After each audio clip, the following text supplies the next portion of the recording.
I said, chapter 9, and then we'll work our way through everything. So in chapter 9, or the trig part, I will ask you, for example, to determine, let's say, cosine 2x, and let's say sine x over 2 or tangent x over 2, given a piece of information. For example, let's say we are given sine x to be 1/4. And I also have to tell you where the quadrant is, right? So since it's positive, I'm going to say x is between pi over 2 and pi. Which quadrant is that? Second quadrant, very good. Okay, perfect. So we're asked to find cosine 2x, and we're asked to find sine x over 2. Let's say these two are the questions. So we have to remember that cosine 2x has 3 options. Since I'm given sine, I am going to use this particular option, not the other two, because I'm given sine. So all I have to do is just plug it in. So I get 1 minus 2. Sine squared will be 1 over 16. I'll simplify. So then I get 1 minus 1 over 8, which happens to be 7 over 8.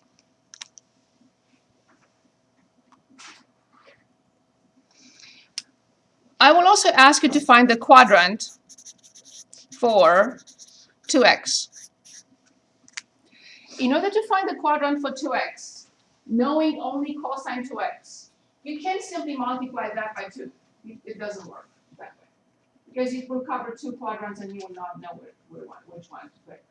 So once we have cosine 2x, we will have to determine sine 2x for that. Although we're not asked to find sine 2x, but if we don't find sine 2x, we'll have difficulties in finding the quadrant for 2x. Well, that's okay. So this is 2 sine x cosine x. I do have sine x, which is 1/4, but I do not have cosine x. That was not given to us. But I know that x is in the second quadrant. I know that sine is 1 over 4. So I know that cosine will be negative the square root of 1 minus 1 over 4 squared.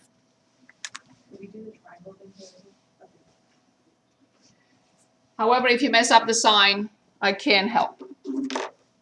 Do whatever you want. So then cosine x equals 15. So it's going to be the square root of 15 over 4. If this is more difficult than triangle, that's fine. Whatever works. So I found the cosine is negative the square root of 15 over 4.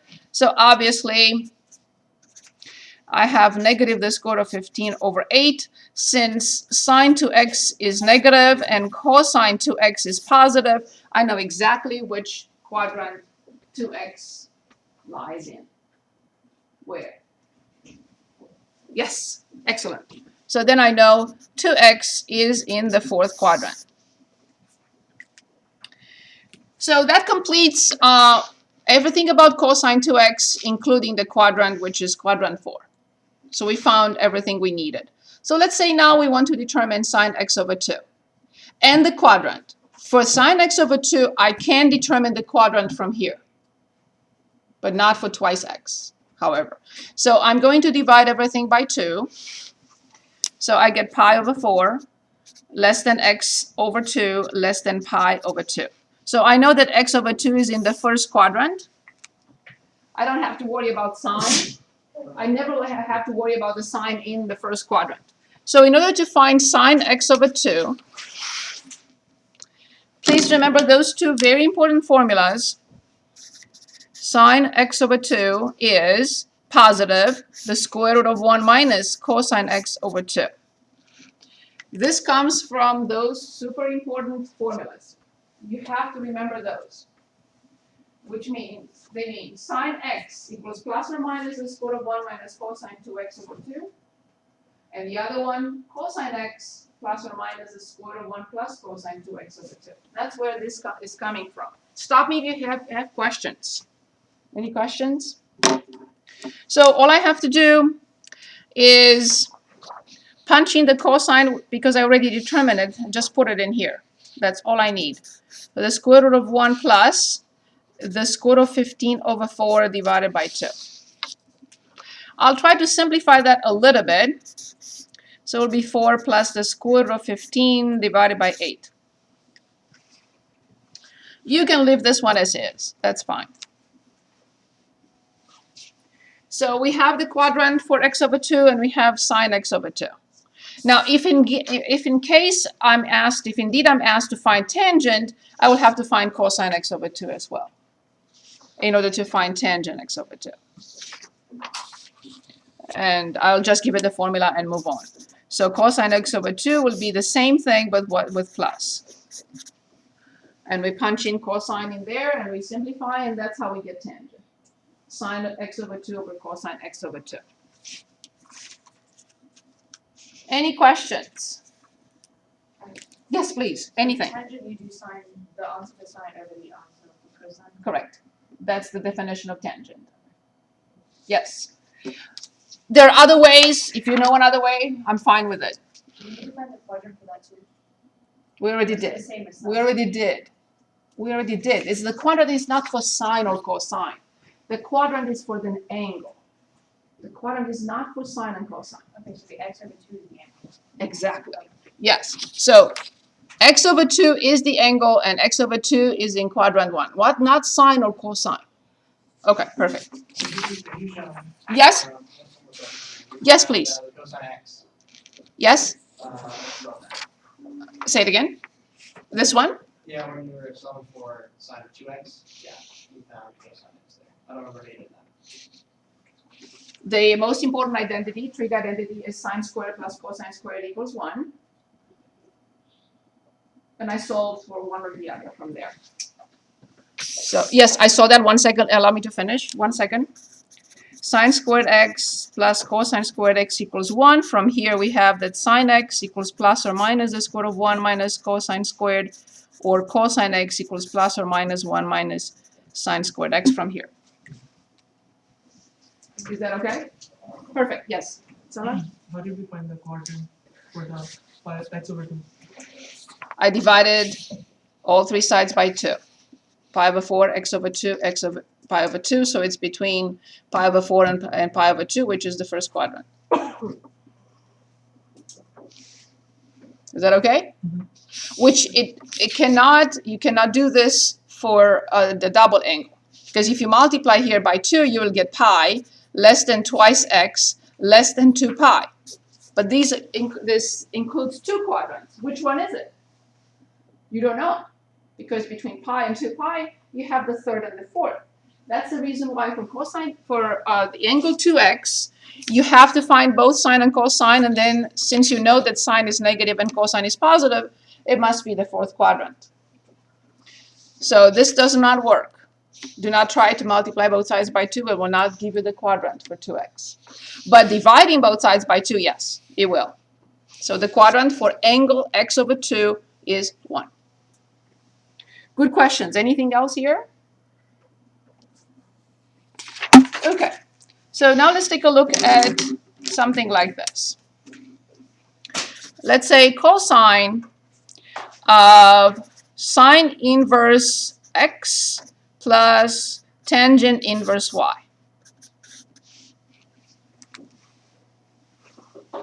It's a combination of what we did before. It's nothing new. So what does this represent? Sine inverse x. What does this represent? It represents an angle. What does tangent inverse of y represent? Another angle. So basically what we're asked to find is cosine alpha plus beta. So I'm going to denote this by alpha. I'm going to denote this by beta. So at the end of the day, this is what I'm asked to determine. I'll write the formula, the identity, cosine alpha, cosine beta minus sine alpha, sine beta, which we need to know. This will not be given to us. And now what I have to do is determine 4 pieces. 1, 2, 3, 4, based on what I'm given. And yes, in this case, I will use a triangle, but not in the unit circle. So from here, we have that alpha equals sine inverse x. We apply sine to both sides. So sine alpha equals x. So in this right triangle, there is alpha, x over 1, the square root of 1 minus x squared. So now from here, I will have no problems determining anything. So if you want to determine even tangent alpha, you can, or cotangent, or secant, cosecant, anything you want. So how do I determine cosine? Is the adjacent over 1. How do I determine sine? I don't have to, it's x. So these two pieces, did I write x in there? No, alpha, yeah, good. That's what I meant. So I know that this piece will be the adjacent over the hypotenuse. So this will be replaced by 1 minus x squared with the square root. And sine alpha is this piece, is x. I will repeat the process for angle beta. So angle beta is tangent inverse of y, and I will apply tangent to both sides. Any questions so far before we move on to the other angle? Okay. So we have that beta equals tangent inverse y, or tangent beta equals y. Yes, we need a triangle in this case. But tangent beta is y over 1, which makes this y squared plus 1. And now from here, I have cosine beta. Cosine beta is 1 over this. This piece will be 1 over the square root of y squared plus 1. And sine beta will be the opposite over the hypotenuse. This piece will be replaced by y over the square root of y squared plus 1.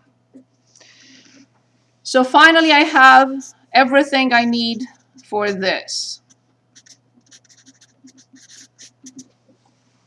I just have to copy them. The square root of 1 minus x squared times 1 over the square root of y squared plus 1 minus x times y over the square root of y squared plus 1. So let's go back. Make sure everyone understands this. So we know that sine inverse is an angle. That's what I did. I applied sine to both sides, and that gives us sine alpha equals x. Sine alpha is the opposite over the hypotenuse. That makes this the square root of 1 minus x squared. Same thing with beta. Beta is tangent inverse. I apply tangent to both sides, but now careful, tangent is y over 1. Y over 1. That makes the hypotenuse y squared plus 1, of course, with the square root. After we apply the formula, which is nothing else but cosine alpha plus beta, cosine alpha, cosine beta minus sine alpha, sine beta, from these two triangles, I determine everything I need. So I need to find cosine alpha. Cosine alpha, again, is the adjacent over the hypotenuse, which is this piece. And then I need to multiply by cosine beta. Cosine beta is the adjacent over the hypotenuse, which is this piece. Then I copy the negative sign. Now I want to find sine alpha, which I already have, it's x. And finally, sine beta, here's beta, opposite over the hypotenuse. Opposite over the hypotenuse. So I determine 1, 2, 3, 4 pieces that I needed to determine cosine alpha plus beta. Any questions so far before we just rearrange it, basically, a little bit? Yes, please, Flynn? Just a quick refresher, Yes. how you got the, Yes? the third side from the triangles, the square roots? You mean this? You mean this? Yes. The Pythagorean theorem, if it's the hypotenuse, I have to square the legs and put the square root on top of it. If I'm determining a side, a leg, then I have from the hypotenuse to subtract this squared. Hypotenuse squared minus this squared with a square root on top of it. Better? So basically that's why I always ask my students and I beg them, don't say the Pythagorean theorem is a squared plus b squared equals c squared. Who cares? You have to tell me which one is the leg, which one is the hypotenuse, and then I understand what you're saying. So in this case, this is a leg, this is a leg. That must be the square root of this sum squared. So a squared plus b squared equals c squared means nothing. Unless you say this is the leg, this is the hypotenuse, and this is the other leg. Yes, please. So, do you want us to simplify that? As that's what I said, give me 1 second to finalize it. I just didn't get the chance. I was just talking. So the only thing we can do, since we see the same denominator, and I will not rationalize or do anything, I will just write it as is. And that's fine. I would not do anything else to it. You will have trig equations to look at. So I'm picking something from and identities. So I just want to pick a equation from your book. If not, we'll make one up. They're not really interesting equations they present here.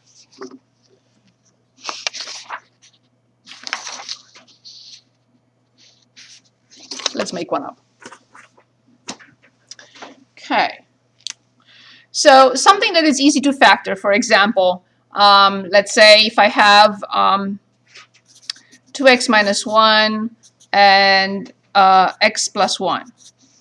Okay, this is not a trig, but I'm just I started with a factored form to come up with what I want to get. So this is plus x minus 1 equals 0. So your equation may look something like 2 sine squared x plus sine, it has to be the same, plus sine x minus 1 equals 0. So I created this equation so that it's factorable. And this is the factored form, because I don't want to go over factoring right now. I think we all mastered that quite well. So obviously you're going to factor it as 2 sine x minus 1 and sine x plus 1 equals 0. This is what I expect you to do very quickly, right? So you see a trig equation. I'm hoping if you have it all over the place, you have to arrange it in descending order. You will have to factor, and you will get two options for sine, right? One option would be 1/2, and the other one would be -1. So now how do we take it from here? So sine x equals 1/2, and sine x equals -1. Just remember, at this point, you have to think in terms of the unit circle, because sine is positive into two quadrants, 1 and 2. And sine is negative only at one spot, right? But here, two different options, infinitely many, but two separately different, not the same angle, right? So one in the first quadrant, one in the second quadrant. They have the same sign, but other than that, they don't have anything else in common. But sine x equals -1 is just one option. So what I would do, I would draw the unit circle. I will say sine is positive in the first and the second. And I know that sine 1/2 is 30 degrees. I will show a horizontal line. I will show the other angle. So this is one, and this is the other. As we know, we've done that before. I will clearly specify that this is the reference angle, which is pi/6, of course, in both cases. And then I will give two solutions, as x equals pi/6 plus 2 pi k, and then x equals, you can write it like this. This is wonderful if you do that. Pi and psi pi/6 from pi, right? So now the solutions are pi/6 plus 2 pi k, and x equals 5 pi/6 plus 2 pi k. Of course, k is 0, plus or minus 1, and so on and so forth. So this is the solution for the first option. What is the first option? The first option is sine x equals 1/2. What is the second option? Well, the second option is just this angle. So from here, I only have that x equals 3 pi/2 plus 2 pi k. And we're done.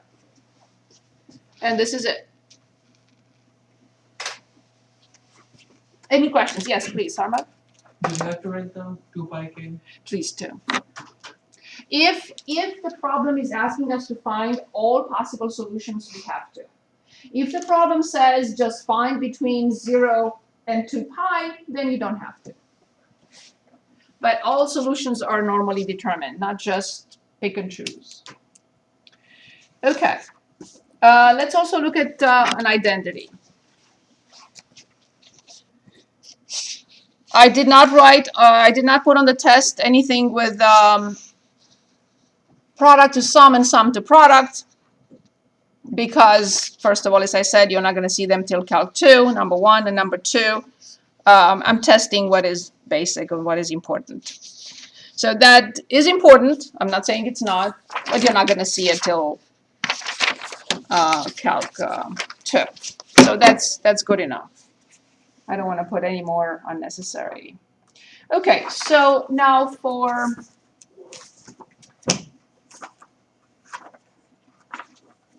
some identities, I would like to look at a couple. Nothing is going to be difficult, of course. Just looking at the review. I'm only testing the basic formulas. They don't have anything in here. Okay, so yeah, let's look at 29. Yes, please.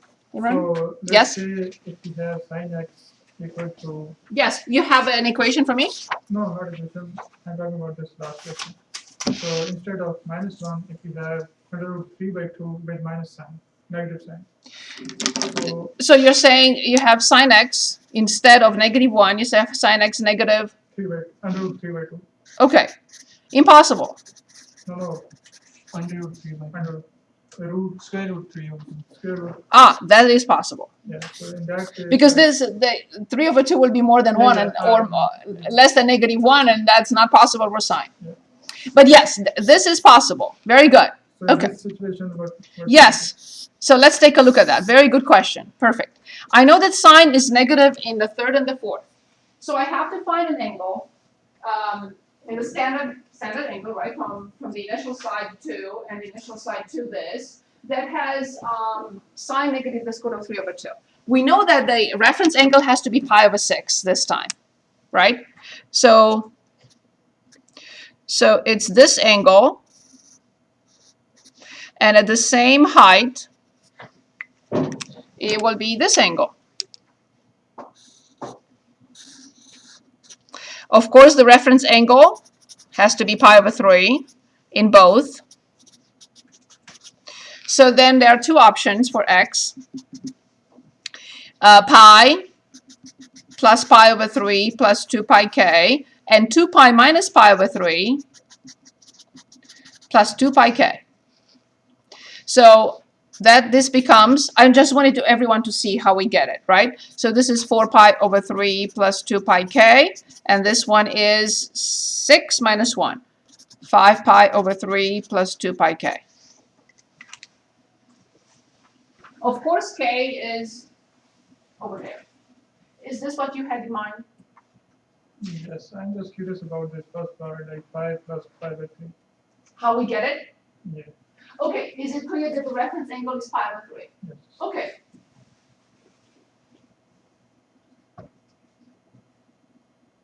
Oh, yeah. How do I get this one?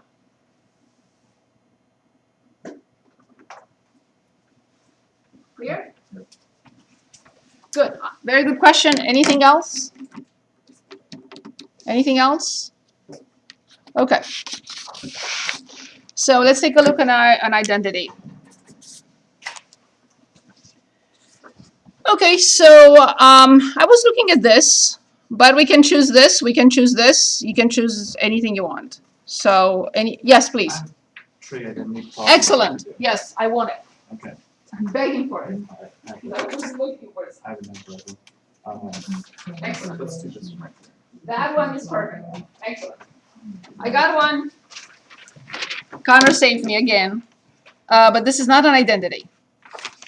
But it's good. It's a good exercise. It's not an identity.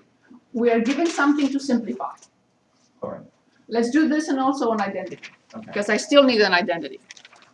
Okay, so we want to look at 1 plus tangent square theta over cosecant square theta plus sine square theta plus 1 over secant square theta. Please make sure that I copied it correctly. So 1 plus tangent squared over cosecant squared plus sine squared plus 1 over secant squared. Is that correct? Yes. Okay. I look at this and my first thought is, I have no idea. Well, let's try. We have to try something, even if we have 0 ideas. I remember that this equals secant squared. How do I know that? It's part of the most important three Greek identities. From sine squared plus cosine squared equals 1. We have 1 plus tangent squared equals secant squared, and we have 1 plus cotangent squared equals cosecant squared. I don't know if this brings me closer to simplifying it, but it's a possibility. Okay, if I continue with that, secant squared at the top is 1 over cosine squared. The denominator is 1 over sine squared plus sine squared theta plus, this is 1 over cosine squared, so this is plus cosine squared theta. Nice, because I already know this is 1. Can we cancel it out, please? Say again? Can we cancel sine squared with the sine squared at the bottom of the fraction? Oh, no. Which one? You see, one more. Okay, so I flip the denominator, so I get sine squared over cosine squared and plus 1, but this is tangent squared plus 1, and I know the tangent squared plus 1 is secant squared. So it really simplifies nicely. But at first, when I first wrote it, I was thinking, what do I do? No idea. But slowly, just look at the expression, change 1 plus tangent squared to secant squared, change into basic sine cosine. This one you flip, you get sine over cosine, which is tangent squared, and this is 1, and you get secant squared. Very good. I still want an identity. Connor, you have something else for me? This was a very good one. I don't think I have the identity. Anything else right now? I can answer this later. Let me know. Okay, so let's still look at 29. Sine 2x. So this is 29 on page 759. And I have sine 2x over sine x minus cosine 2x over cosine x equals secant x. Again, I have no idea where to start. But I look and I say, definitely on the left-hand side. Because the right-hand side, what would I could do to the right-hand side? Nothing other than 1 over cosine. So obviously this has something that I could do. It's a difference of 2 fractions. I can find the LCD. I can simplify maybe, hopefully. So the left-hand side, I find the least common denominator to be sine x cosine x. Obviously I have to multiply this by cosine and this by sine. We've done that 3 months ago in adding, subtracting rational expressions. So I found the LCD, sine x cosine x, and now let's see what we have at the top. And I'm going to try to put it in a nice order, like sine 2x cosine x minus sine x cosine 2x. Okay.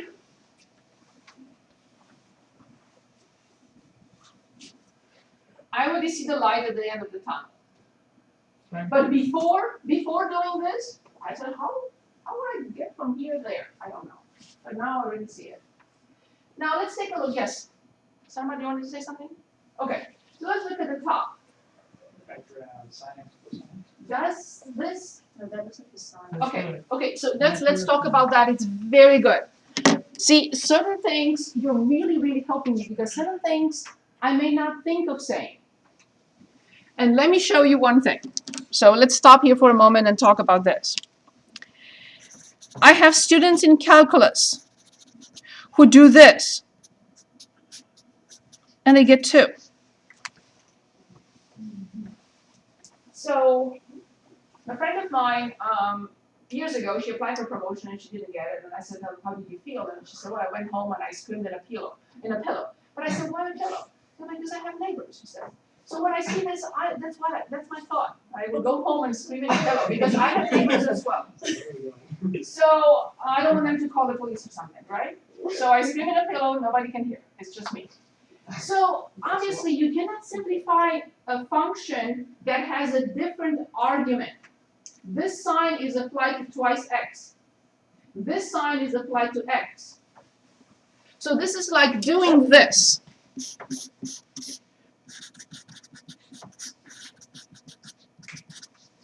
Right? I simplify the f with the f and the x with the x and I get a 2. So is this clear? So sine 2x and sine x have nothing in common. Well, they do a little bit. If you write this formula as 2 sine x cosine x, they will have something in common. But right now, sine 2x and sine x have nothing in common. You can't factor out anything. Cosine x and cosine 2x have nothing in common. Something else I expect you to say. The difference of signs. Exactly. This is what I wanted you to say. Excellent. Well done. Thank you very much. So this is sine 2x minus x over sine x cosine x, because that's the identity. We use the identity sine alpha cosine beta minus sine beta cosine alpha. So before you simplify, because now you can simplify 2x minus x, right? Before you simplify, let's do this again. Sine 2x cosine x minus sine x cosine 2x. Perfect. And now the top becomes sine x. Yes, now I simplify a factor from the top, sine x, with a factor from the denominator. I do get 1 over cosine x, which I know is secant x, which I know is the right-hand side. And it's done. So I know it's tempting, but I would have never in my entire life thought of saying this. But I think I have to say it because it's very tempting, right? So you cannot simplify a function just because it's the same, but when it does not have the same argument. Here I can simplify sine x with sine x. It's the same function and the same argument. Does it make sense? Okay, perfect. Any questions about identities? Any questions about trig equations? Okay, so the only other thing that I put on this test is lowering powers. Do we still need to lower powers?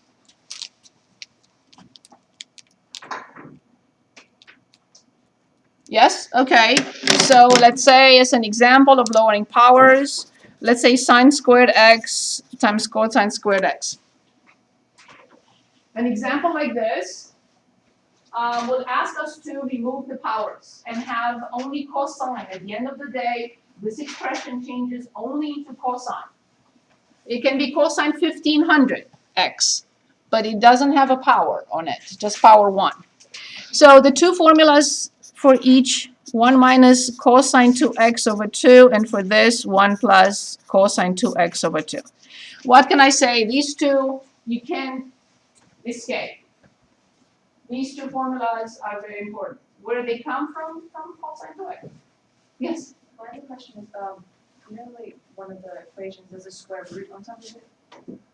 What- Yes, if you want to solve for sine x, you have to take the square root. You have no choice, right? From both sides. So in this equation, is no square root. Is it square root? Can I have a square root if I have power 2? Okay, so let's say that again. Sine squared x equals this. Yeah, see? You're powerful today. So 1 minus cosine 2x divided by 2. I'm going to remove the square root. I don't have to. That's what I wanted to do. Okay? So if you have when you have sine squared equals 1 minus cosine 2x divided by 2, to determine sine x, you have to take the square root. Oh, so we're not doing I don't, no, we're not. Okay, so then sine x equals plus or minus the square root of 1 minus cosine 2x over 2. That's how we get the square root. But in this case, it's something else. We are asked to reduce the power not to power 1/2, but to power 1 and only cosine. So then I have to multiply these two. I have 1/4, and when I multiply them, I get 1 minus cosine squared 2x. Which you would say, well, it's good. Well, it's not good. It's good, but it's not good enough. At least I change the product from sine squared cosine squared into only cosine squared of 2x. But now it still has a power. I don't want a power on that. And I'm going to use the same formula one more time. This time on twice the angle. So let's do that. So I'll continue here. So this is 1/4 and then 1 minus 1 plus cosine 4x divided by 2. So on this piece, I use the same formula, but since it's twice the angle, it's going to be twice the angle. And now it's done.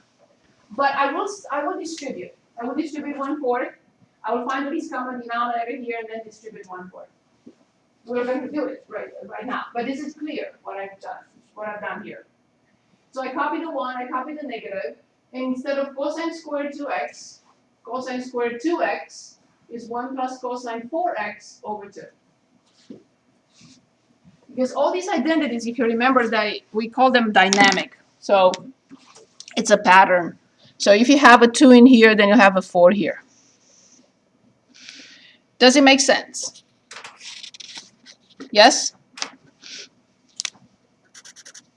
Does it make sense? Okay, so I find the least common denominator. So 1/4, and this is 2 minus 1 minus cosine 4x divided by 2. So this will be 1/8, 1 minus cosine 4x. You can leave it as is. That's good enough. So this is the reducing powers. One other question I have is, for example, how do we determine tangent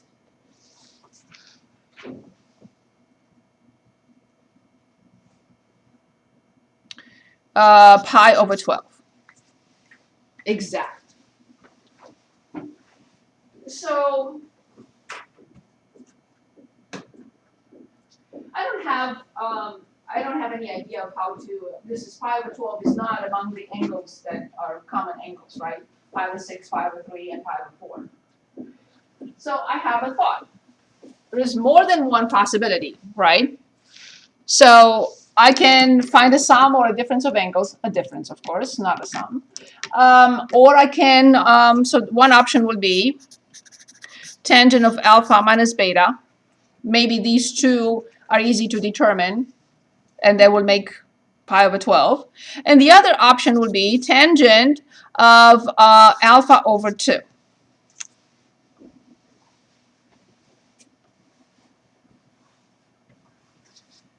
So if I use pi over 3 and pi over 4, I get this. And if I use pi over 6 over 2, I get this.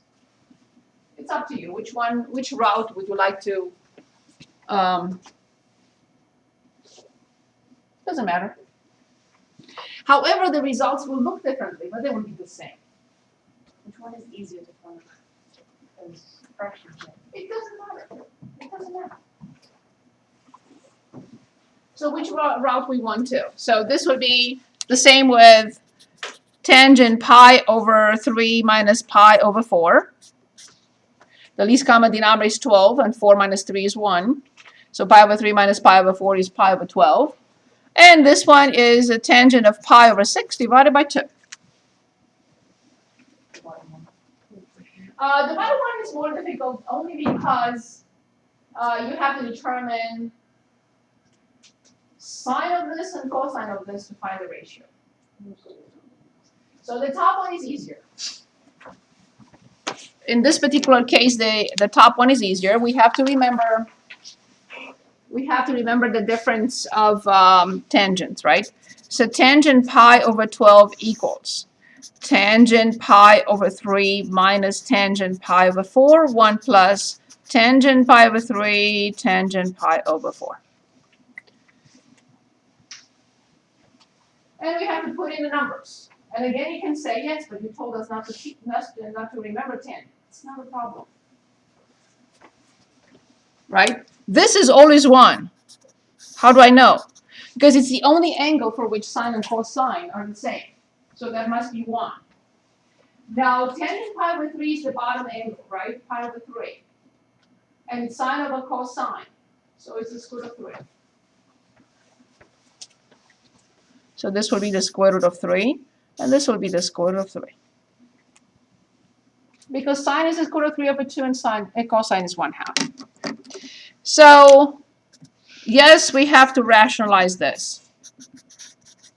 With 1 minus the square root of 3 and 1 minus the square root of 3. The denominator will be 1 minus 3. And the numerator will be the square root of 3 minus 3 minus 1 plus the square root of 3. Square root of 3 minus 3 minus 1 plus the square root of 3. So this is 2 the square root of 3 minus 4 divided by negative 2. Or 2 minus the square root of 3.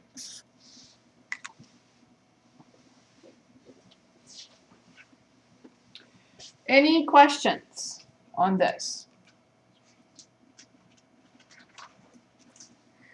Any questions? That's all I have for trig. I think we should go back now to conic sections. Any questions for me? Any questions? How did you find that? I'm sorry? And you skipped steps, so I'm not sure how you got the answer.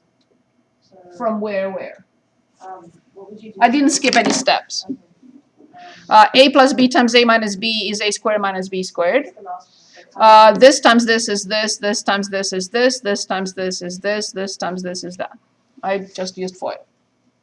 How did you get the answer though from that? 1 apple plus 1 apple is 2 apples. Negative 3 minus 1 is negative 4 over negative 2. I separated into 2 fractions. This is 2 and this is negative the square root of 3. You cancelled it out. No, I separated. I cannot cancel. I have to factor in order to simplify or separate. Negative, yes, of course. Negative 4 over negative 2 plus 2 the square root of 3 over negative 2 is that. Is that okay? Perfect. Other questions? Yes, please. Imran. It's the same kind of question. Yes. Sine 195 degree. And Yes. cos, Let me write it. What is it? Sine 195 and cos 15. And cos? It's multiplying with this. Is it multiplied? Yeah, Oh, I'm sorry. Times cosine. 15. 15. 15 degrees? Yep. Okay, so we want to simplify this product. Okay, very good. Excellent.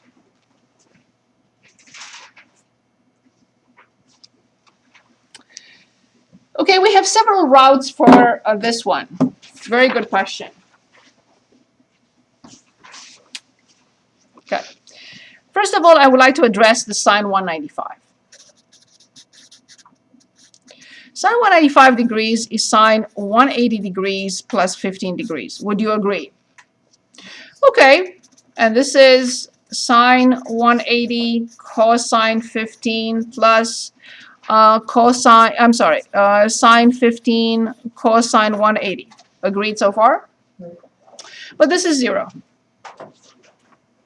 Because sine 180 is 0. Correct? And this is negative 1 because cosine 180 is negative 1.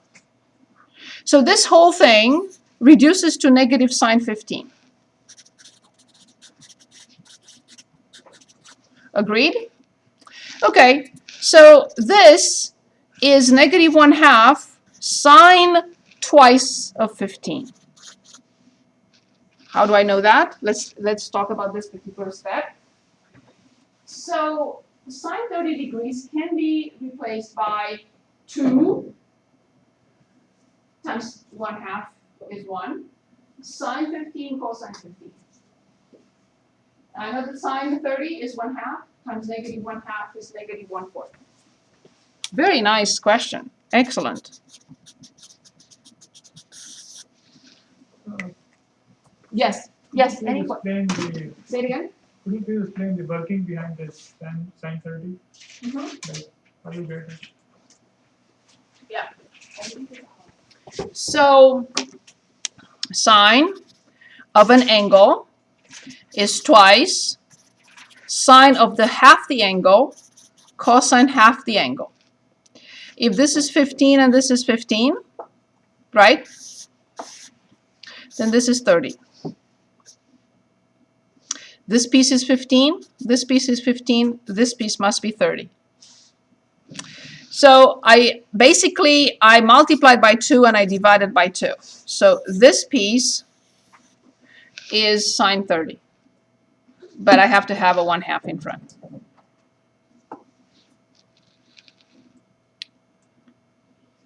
One second.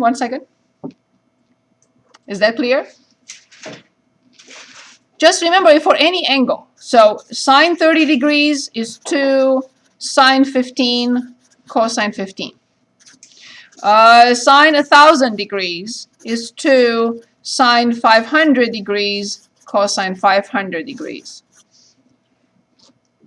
So once I have sine 15 cosine 15, that is sine 30 over 2.